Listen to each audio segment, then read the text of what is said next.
Right, I'm live. Good morning, eGPlearning viewers and listeners. This is Dr. Andy Foster coming live from Nottingham for today's update episode of eGPlearning Podblast. I'm on my own this morning, at least initially. This is a special episode today. Gandhi is currently live in session with the RCGP Council. They're doing a virtual council meeting. There's a break due at about 11 o'clock. I've just been informed by Gandhi he's running a little bit late, but he'll be joining us in the break. That'll be quite exciting. He'll be able to tell us how the RCGP Council is coping, running virtually, how that virtual meeting is running. And I've got some questions to give him a little bit of a gentle grilling about the RCGP's role in COVID-19 response and technological adoption in general practice. So that'll be really, really interesting. As ever with these live episodes, I'll be monitoring the chat. So do leave comments, statements, anything you'd like us to include in the broadcast. And I'll try and monitor those and read them out as they come along. So while we're waiting for Gandhi to join us, we do have a news story lined up this week. Breaking news since the last episode 2 weeks ago, NHS strikes a deal for Microsoft 365 digital tools. So this is actually, I think, really big news. I'm just going to share my screen and flash up some of the places that this has appeared over the last few weeks. Our friends over at HTN have covered the story, and there's also the announcement from NHS Digital, and Microsoft have also announced it their end as well. So just coming back to myself. So why is this really, well, what is the announcement first of all, and why is this exciting? Well, so NHSX and NHS Digital have agreed to deploy Microsoft 365 tools across the NHS. And they've called the deal N365, so NHS 365, a little bit of branding there. The agreement runs from the 15th of June, so it's already in effect, 2020, this year, up until April 2023. So that's a 3-year deal. So it gives those people choosing to use and adopt these tools a little bit of a guarantee and assurance that they will be around for a period of time. I know that MS Teams has been a really big help for a lot of organizations in organizing themselves, having virtual meetings, communicating with patients during the COVID-19 crisis. But that was a time limited offer. And we were told that that was going to be free for 3 months. And then the future of how that was funded and how that was used was a little bit up in the air and a little bit unknown for us. And I know that a lot of organizations held back from their adoption of MS Teams. And actually my practice was one of those organizations, because partners were saying, well, what do we do after 3 months? What if it's not available? What if we have to pay for it? That held us back, and we stuck with what was working for us at the time, which was Zoom for meetings, WhatsApp for chat, and just using our shared drive, our old-fashioned shared drive at the practice for collaboration and sharing of documents. But this is going to be really interesting for us. We'll be able to fully invest in MS Teams and adopt. I think it is a really great tool for collaboration. I know that on the eGPlearning channel, there's a number of videos showing you how to use MS Teams as an NHS organization, and we'll link to those in the show notes, which we'll try and get up pretty soon after the end of the broadcast so that people can have a look at those. So the narrative from the government, or the take from the government and Matt Hancock on this, is that they're making the most up-to-date digital tools available for the NHS. They acknowledge that during the COVID-19 crisis, technology has played a really important role, and that people have been very innovative using the technology and platforms that are available for them. There's a commitment to getting the basics right and providing those basic tools for productivity, for collaboration, and also getting the cybersecurity element right as well. This news is welcome. It's a real improvement, I think, from how the NHS has handled some of its IT in the past.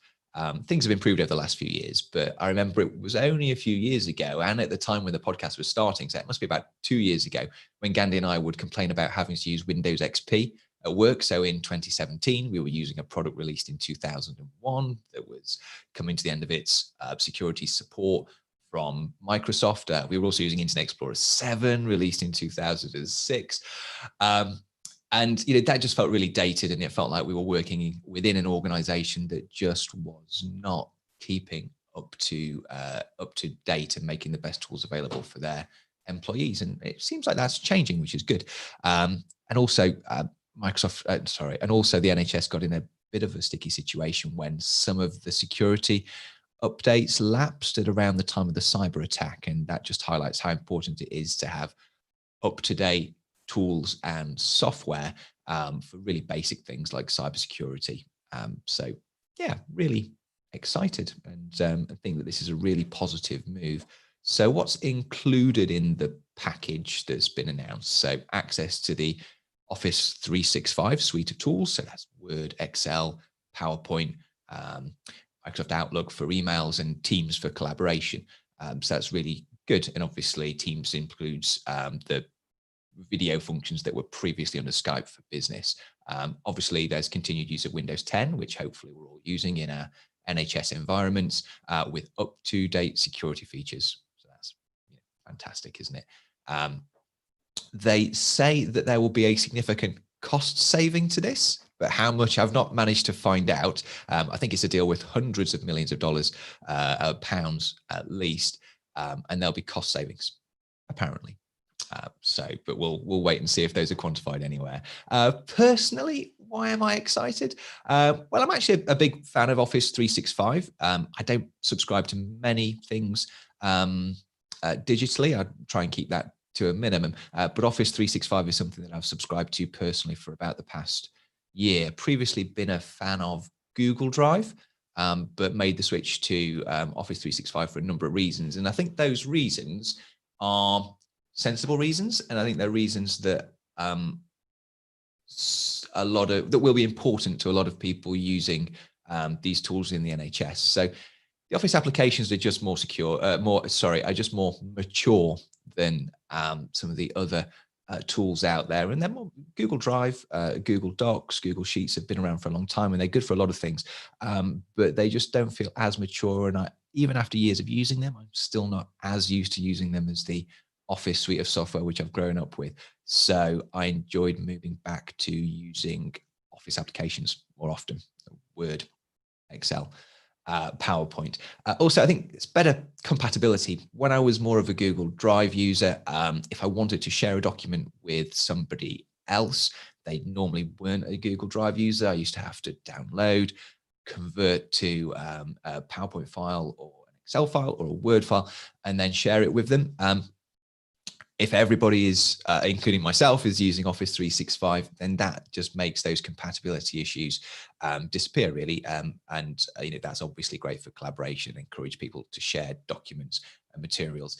The other thing was that the storage you get, certainly with the personal Office 365 product, is amazing, actually. You get OneDrive, which is a great tool for storing and also sharing and collaborating on files.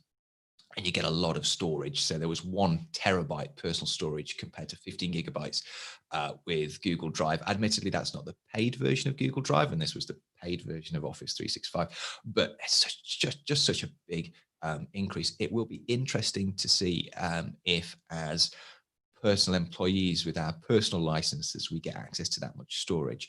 You don't necessarily need that much storage, but if you did, then that would be absolutely fantastic.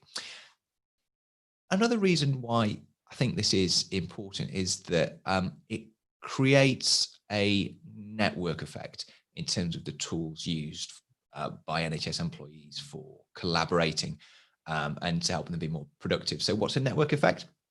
I'm sure a lot of you know about the network effect. It's been talked about a lot in relation to social networks and social media. So the general principle is the more people that use a product or a service or a platform, the more valuable that is to those people that use it. It's something that's particularly present in digital platforms. So for example, with Facebook, if you and just a few people you knew were the only people that used Facebook, it wouldn't necessarily be that useful. You'd be able to see updates from those people. But if you wanted to know what was happening with other people not using the platform, You might have to log or sign into a different piece of software that they're using, or you might just not know about it. But if everybody can be pretty much guaranteed to be on that platform, then actually you don't need to go to other places. The richness and amount of volume of information on that platform available for you is much better. And that means you're more likely to use that platform. And if somebody's looking for a new platform to do something, then they're more likely to join that platform as well. So how is this relevant for the Office 365 N365 announcement? Well, I think it's particularly important where Teams is concerned. Because at the moment we've got quite a fragmented, in my opinion, ecosystem of ways that NHS teams are collaborating. So a really local example of this to myself is that of our primary care networks. So some primary care networks in Nottingham are primarily using, say, WhatsApp for chat, Zoom for their video meetings, and some have adopted MS Teams more, and they're using that for their video meetings, and they're using that for their chat. And it's been how this has been interesting is when we've tried to collaborate together as primary care networks, perhaps when we've been trying to run joint services to deal with COVID-19 patients. So we've been running CMCs, clinical management centres, which are locations shared between primary care networks where they can flow patients with suspected COVID-19 to. And what we've noticed when we tried to collaborate with our neighbouring primary care network, they were quite heavily invested in Teams, and they did everything on Teams, and we did everything on WhatsApp. And it was really difficult to get them back into a WhatsApp environment. It was actually quite difficult because we'd sort of made a decision to hold off on Teams to collaborate with them on Teams. And were we all on the same platform, as we are perhaps more likely to be in the future with this commitment for Teams for at least 3 years, then we would have all been able to collaborate much more easily. So hopefully that little story is a little microcosm of why actually an organization that is big like the NHS being invested in one platform where you can get those network effects generating is important and powerful. So I think particularly Teams will be a great tool for collaboration once you can rely on other NHS organizations that you might want to collaborate with being on Teams. Another place that this will be really helpful is collaborating with sort of non-general practice teams. So other teams in primary care, like the district nurses, dementia outreach team. There's all sorts of different teams that we will want to and will need to collaborate more in our MDTs, and potentially setting up virtual MDTs to collaborate with these people. And actually, if those organizations are already using Teams, already trust Teams, are already comfortable with sharing patient identifiable information on Teams, and that's okay, which it will be, and it is, then actually building those virtual environments for collaboration, like virtual multidisciplinary team meetings, will be so much better. So overall, I think this is a really good, sound, solid move. Are there any downsides? Well, there's probably downsides for other people in this space, actually. As we saw a few years ago, there was a period of time when there were lots of social networks, for example, and then these network effects really came into play, and now we only really have a much smaller number. The big players of Facebook and Twitter. There are other smaller players that operate in niches, but a lot of social media companies have gone the way of MySpace. So I'm just wondering what this means for companies like Zoom and other companies that have done really well, perhaps in the vacuum that was there, where there was an absence of solid and widely adopted collaboration tools. I'm just wondering how Zoom will compete within the NHS space against such a strong player like Teams that is probably going to generate that network effect. So that'd be really interesting. I'm just going to admit Gandhi. He has just popped up in the waiting room. So let's see if he joins us. So Gandhi, are you there? I am. Hopefully you guys can hear me. Yeah, I think so.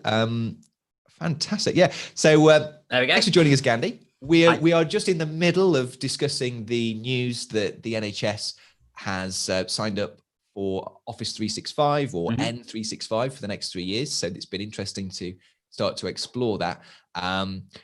We're just onto the last bit, which was talking about the downsides. So I think we might just highlight those and then just see what you think about that. Then move into to me asking you a few questions about how the RCGP Council meeting is going. So we just talked about the downsides, and we got to thinking about lock-in, which is this word that you hear most often used around IT procurement, or that's my experience of it in the NHS. And the concept is that when you sign up to a platform, an organization can become invested in that platform, and they create a lot of value on top of that platform and within it. So prime example is, say, SystmOne or EMIS Web or whatever clinical record system we use. You get to a position where we've entered a lot of data in it. Your staff know how to use it. And actually moving away from that system starts to have quite high costs in terms of migrating the data, retraining people, and all of these things. And actually, it's difficult to move away.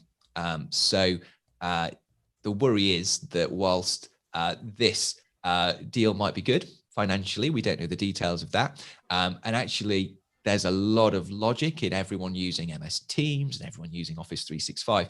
The NHS might build so much value on top of that platform in terms of all the integrated working that relies on it, that it might be difficult to walk away.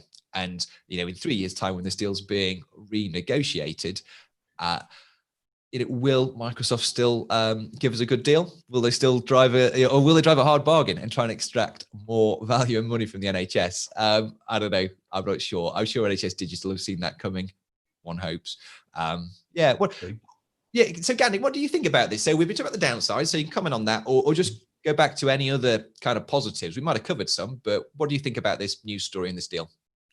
Well, I think the deals are positive. As ever, the devil's in the detail, and we haven't had a great deal of detail as to what level of N365 that the NHS is going to receive. Obviously, the interim offer that we had during COVID was quite limited, and that's been one of the challenges of using it. Moving forward, clearly we would like to have the fullest access to what Teams can do, because as a platform it's pretty slick, to be honest. It does have some really good capabilities, and particularly for primary care, the fact that you can use NHS patient data on there is just something that potentially can revolutionize the way that we offer healthcare in the UK. But it comes down to that detail, unfortunately. If we can't have access to the simple functions like the calendar function, if we can't create our own teams, that those are basic functions of this platform that if you can't do that, it really limits what you can do with it. So I think that's the biggest if that we have to wait and see. The lock-in is a concern, but the reality is that's the issue with any form of IT system. And I guess that's one of the reasons why I know I've been hesitant to use Teams within my network and within my practice, was mainly because I didn't want to invest that time and be told in 3 months that actually you're not using it anymore, or you will have a cost that is potentially more significant than we can afford. So 3 years is a good time. I think it's a reasonable time for us to look at that. The issue of locking in 3 years, I think we're just going to have to wait and see. But definitely excited to see it. Caution, but hopefully that caution will be offset by the potential gains that we can get from using it. Yeah, on the whole, really great. We've had a comment from a listener/viewer. She must be a viewer. She's on YouTube. Melanie Brown. I was just reflecting on our sort of CMC approach as well during COVID-19, and that it was interesting that some PCNs used Teams a lot and some used Zoom and WhatsApp, and that created some challenges in terms of coordinating rotas and things. So Melanie Brown has said that we had red, amber, green, blue sites in Yeovil PCN. They use Teams. We use Teams all and every day to contact each other at different sites. Just this week, gone back to the practice, hasn't opened Teams once. So sounds like Melanie's had a great experience of using Teams, collaborating in her PCN environment, but not really seen the value yet in practice. So that's an interesting comment. She follows up with, hadn't opened it once, except for daily virtual coffee breaks to those working from home. So actually she has had value from Teams. Yeah. And I think that's that's the thing not to forget with this. We are now working in a remote working environment in primary care in particular. We are working, total triage, and these elements of working with your whole team, particularly the team that can't be in practice for whatever reason, whether that's because of shielding, whether that's because of COVID, or moving forward because of scale. It's important to remember that these tools allow you to be a functioning team together and not forgetting that element of team working. So I think it's a really good thing. As usual, the devil's in the detail. And until we know how much of an access and how difficult that access is going to be, it's hard to comment. But if we get the full access, yes, definitely. Yeah, great, fantastic. It's good to see you enthused, Gandhi. So is the RCGP virtual council meeting also enthusing you this morning? It's been interesting. So for those that don't know, we've had the historic council meetings. It's the first time it's been held virtually for the obvious reason of COVID. You can't have 80 plus people in a room. It would have to be a stadium effectively, and the count, as much as people think U30 Euston Square is not that big. Interesting, I've had to jump out to join because I was worried that Andy was going to be stuck because it has overrun, as most meetings tend to do. That's just the nature of it. That's not due to any particular reason.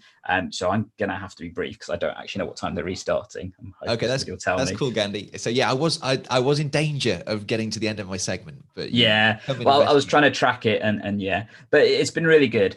So it's been well organized in terms of trying to advise people how to use the system and that kind of stuff. I think the benefit is a lot of people have used Zoom over the past few months, so a lot of that is not massive learning. But then again, trying to coordinate a meeting of 80 plus people via Zoom is never easy. It doesn't matter how good you are at it. It is always a challenge. And there has been challenges. There's definitely concerns about some of the benefits you can get from obviously a face-to-face meeting being lost, and the ability to have open discussion because it is more stunted. It's a bit more challenging to do. But the discussion's been powerful, and we've had some really interesting stuff come through. So as you can imagine, COVID's featuring. It was going to. I can't go into great detail, I'm afraid, but I will have a report out following the meeting that our members can have a look at, and I do that every time I go to council. Interesting stuff that has come through that is public knowledge. So there's a motion brought forward to council about the Black Lives Matter movement and a question about the college's response on that. So the college did respond on the 5th of June. It is public, but I think there's a view that the response could be more, for lack of a better term, and that has been unanimously pretty much agreed across the council that there needs to be a more positive and more visible statement that needs to be made by the college, and that's going to be looked at in more detail. There's some other stuff up for discussion, but it's definitely an interesting process. And what I'm going to find really interesting about this more than anything is one of the comments is that his brought council closer together, because the challenge of council is that you've got members coming from all over the country, potentially some that have to take 2 days just to come to a meeting. And this negates that, the sustainability impact, the fact you're not having to have people travel by plane, train, or automobile or whatever, the environmental impact of being able to do this is quite significant. So does that mean that council goes back to its own process? That's the interesting question. And we don't Gandhi, know. just in terms of your kind of first impressions of it, is this as effective as a traditional council meeting? More effective, less effective? I think it's different. So I think in some ways it's more effective because it includes more people, and the ability for more people to engage is a lot easier. You literally just have to dial in, obviously, for the few hours. And that's the benefit of web conferencing, isn't it? You negate travel time, you negate, having to worry about those extra peripheral things. There is the tech element of engagement that comes a challenge for some, because it depends on what device you're using and what functions you've got. So we try to have a vote. Some people couldn't engage in the vote, so we had to have a backup method for that. So there is that element of things. But you do lose a lot of the value that you can have, obviously, from a face-to-face meeting. The social discussions that you can have with people. I've been to council meetings where I've then, on top of that, been able to record podcasts for you guys, as a result of doing that. I can't quite do now because the only way I can engage with people is through Zoom. Fair enough, I can record a podcast by Zoom, but it's just those ad hoc kind of things that you can just do when you meet people that you can't have. And I think there is that element of the general networking concepts that you can have. And, meeting people face to face, we know is different than meeting people online. Yes, online can supplement some of that, but it can never supplement everything, clearly. Yeah, I know what you mean. I think with online meetings, it's that general networking that you lose, just that bumping into people. How are things in your part of the country? How are you coping? You doing anything interesting? Just those kind of casual encounters that don't run through the main meeting. You know, they're not part of the main meeting. They're just a sort of byproduct. Gandhi, I was wondering, so one thing that you have in a virtual meeting that you just cannot do in a normal meeting, because a normal meeting you have to be quiet, is that chat box at the side on Zoom, and you can message individual people. You can just message, and there can be just chat bubbling while the main presentation is going. And I bet that's been fascinating. How's that chat box been going? So that chat box is doing this all the time. Trying to keep an eye on it is tricky. And I guess that's where skills in terms of chairing comes into factor, particularly when you've got so many people in a meeting. So we've talked about how to do web meetings a couple of times, and clearly if anybody wants help and support with that, we're happy to help.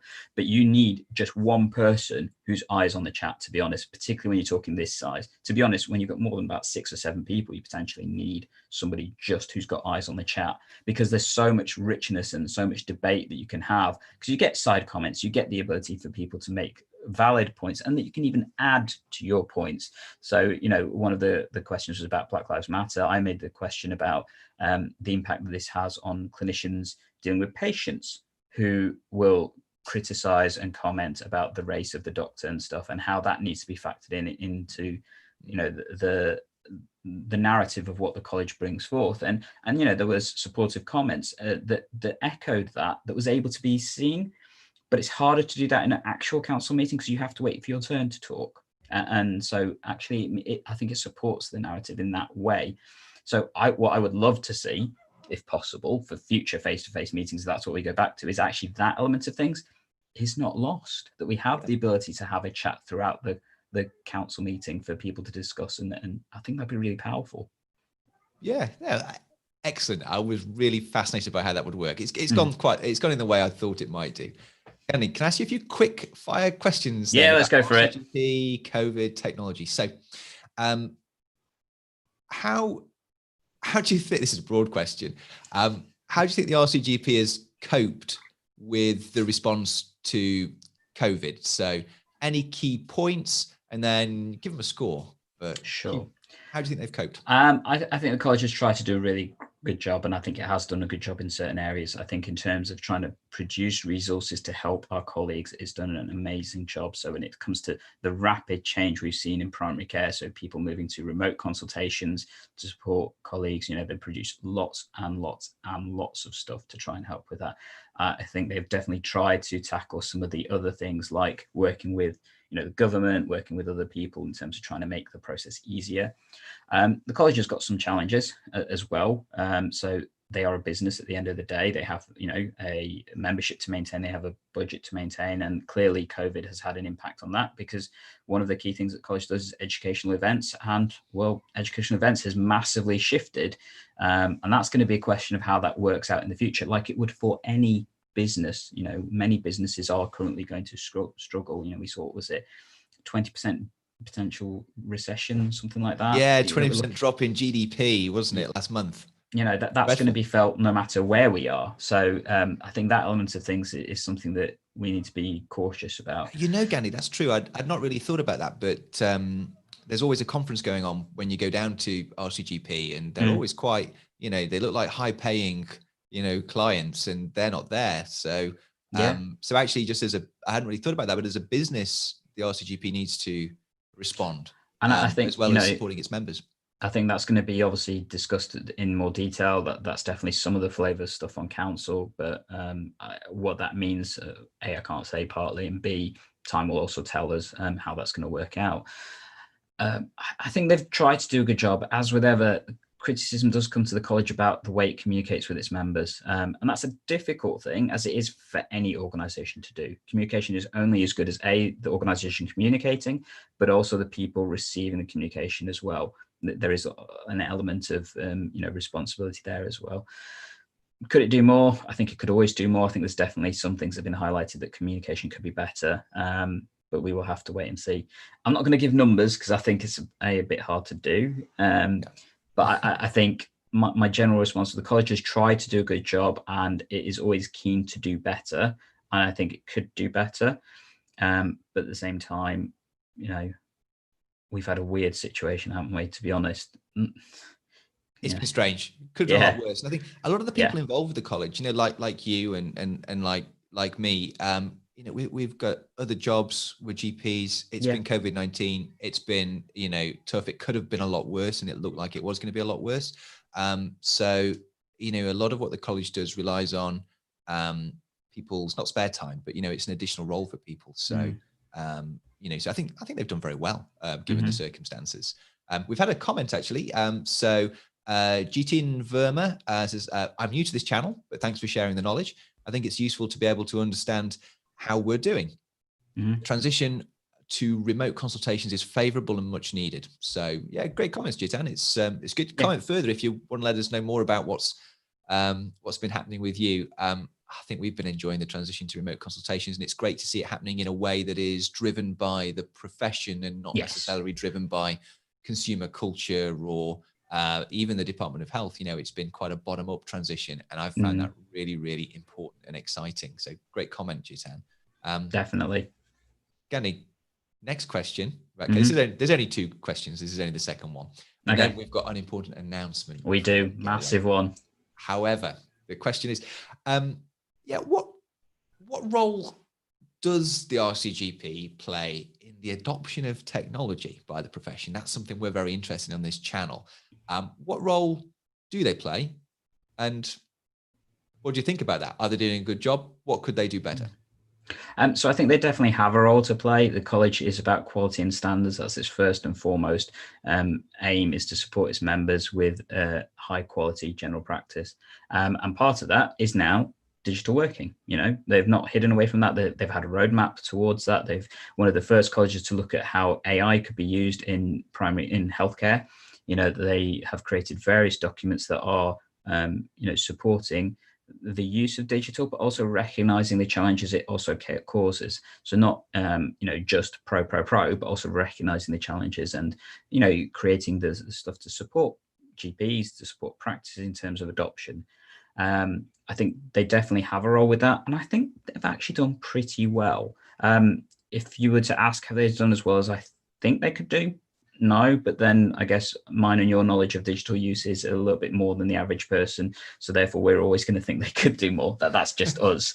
But at the same time, have they done enough for the general populace? I think they've now started to create some really good quality stuff to support GPs, particularly when it comes to things like remote working and stuff. I think helping more with how we can help patients to use digital mediums would be something I would suggest the college to consider. And I think they're perfectly well placed to do that, to support practices on how they can work with patients, because again, that's offering good primary care. And those are resources that are, to be fair, universal, that they're not, things that have to be system dependent or that kind of stuff. It's just simple things like, what is an online consultation?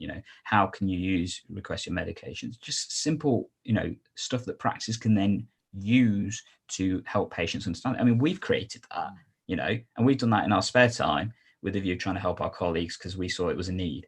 Imagine what the college could do with their, massive ability of educational understanding and academic training, as well as resources to create that kind of medium. I think that would be awesome stuff that they could do. Yeah, and also the brand, because I think the RCGP brand is quite powerful, both within the profession, but I think actually it's quite a good brand within the general population and patients in terms of encouraging people to trust a resource and trust the message.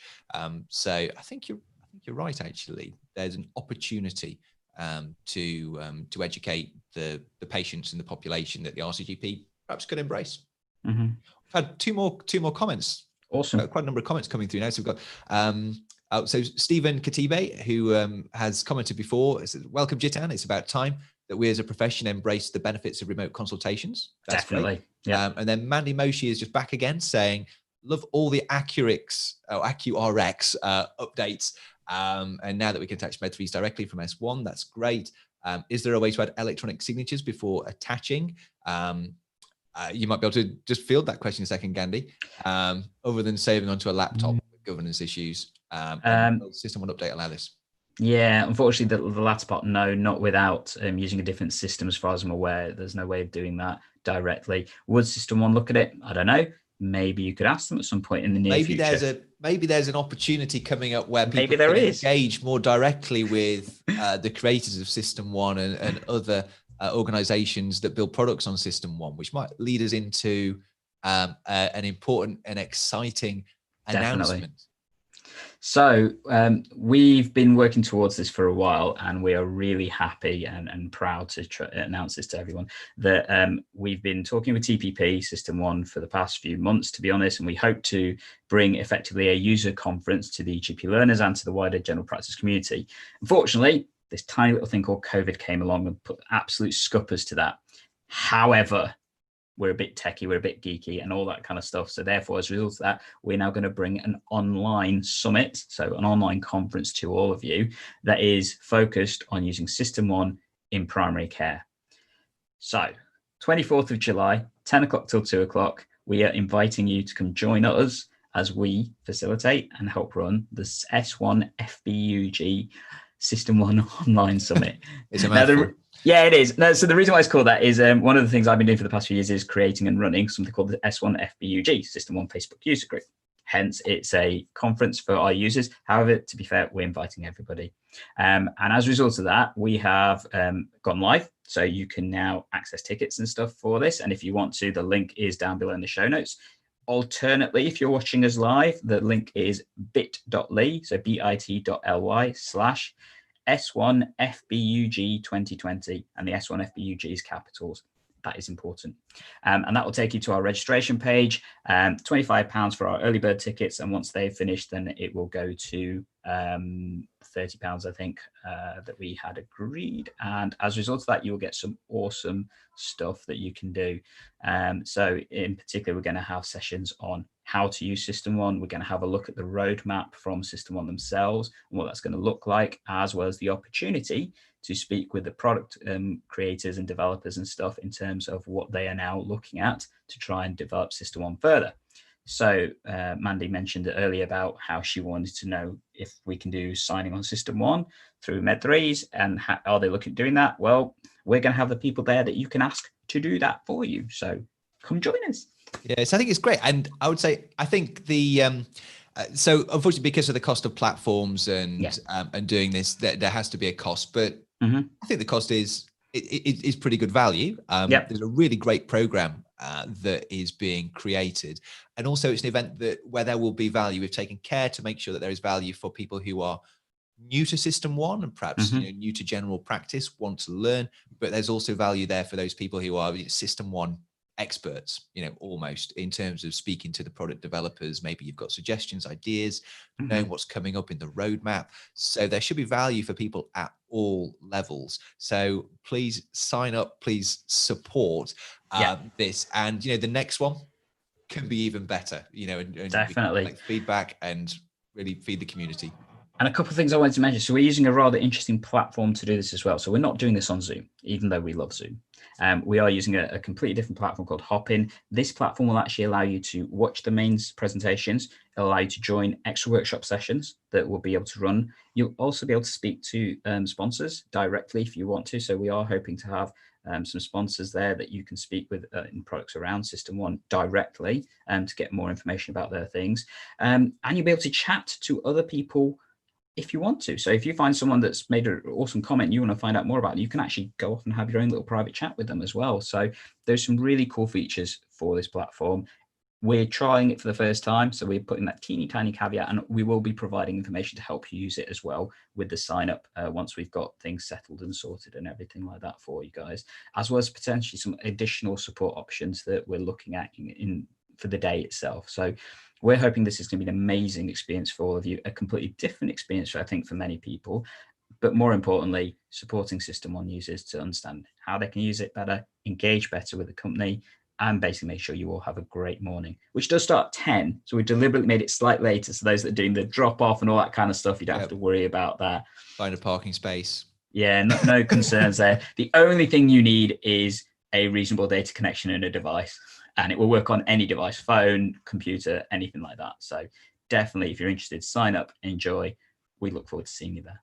Yeah, so really exciting. So Gandhi, it's probably time to get you back into the council meeting, I suspect. I have no idea what's going on there. I'm no going to idea. find out. But we've probably reached a natural conclusion to this morning's Saturday morning surgery with eGPlearning Podblast. I enjoyed flying solo. I'm glad that Gandhi came when he did to rescue me, because I was getting towards the bottom of the scripted content. Yeah. It would have been interesting to see what I would have done. I think you would have managed perfectly well. So, you've made some awesome episodes recently.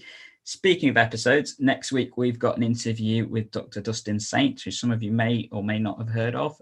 So he runs Primary Care Pathways. It's an amazing platform that has been really supportive through the whole kind of COVID thing, and it's just some really cool things. So make sure you join us next week for that recorded one. And then obviously we're back in 2 weeks, aren't we, Andy?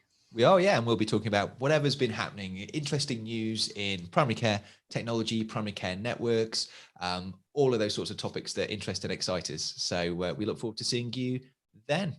Yep. And as always, if you want to contact us, whichever platform you prefer, Facebook, Twitter, Instagram, yada, yada, yada.